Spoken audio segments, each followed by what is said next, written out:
3 मिनिटात 30 बातम्या. Powered by बाबा जाधव मसाले, खजिना मराठी चवीचा. अस्सल खा, अस्सल रहा.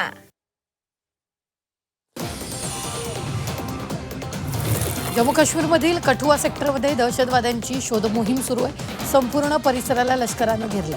स्थानिक नागरिकांनी दहशतवादी दिसल्याची माहिती दिल्यानं लष्करानं परिसरात कसून तपासणी केली.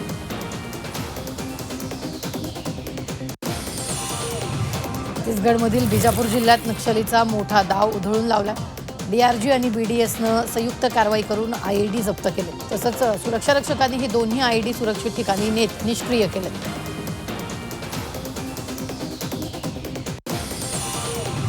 हिमाचल प्रदेशमधील जनजीवन जोरदार बर्फवृष्टीमुळे विस्कळीत झाले.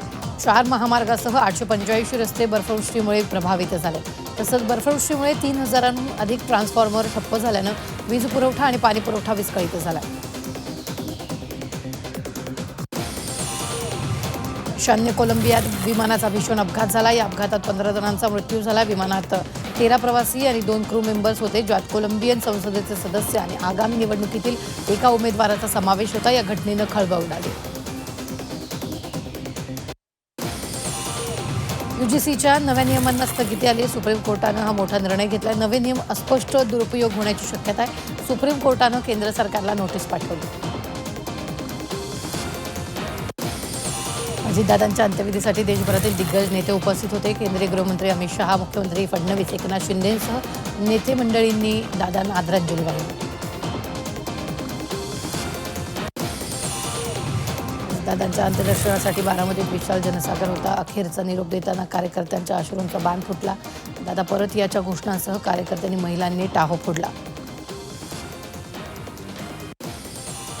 राज्याचं न भरून येणारं नुकसान अजित पवारांच्या अकाली एक्झिटनं झालंय. शरद पवारांच्या भावनांचा बाण फुटला. हा निव्वळ अपघात, राजकारण नाही, पवारांची स्पष्टोक्ती.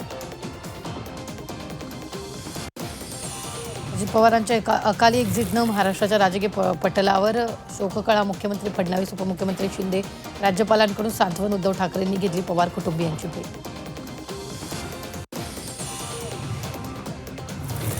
गोव्याचे मुख्यमंत्री प्रमोद सावंत, नारा लोकेश यांच्याकडून दादांना आदरांजली, तर गांधी कुटुंबाच्या वतीनं हर्षवर्धन सपकाळांकडून पुष्पचक्र अर्पण.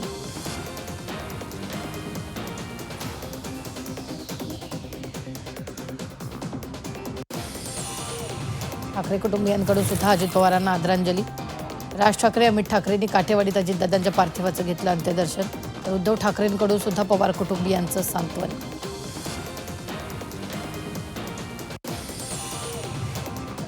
भारतीय अर्थव्यवस्था 6.8 ते 7.2% दरानं वाढणार. अर्थमंत्र्यांकडून आर्थिक सर्वेक्षण लोकसभेत सादर.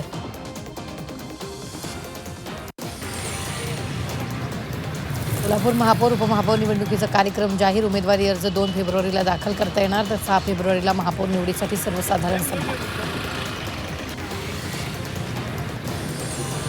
अलिबागमध्ये जागा वाटपावर एकमत न झाल्यानं भाजप शिवसेना युती फिसकटली. 10 पैकी 6 जागांवर आमनेसामने लढणार.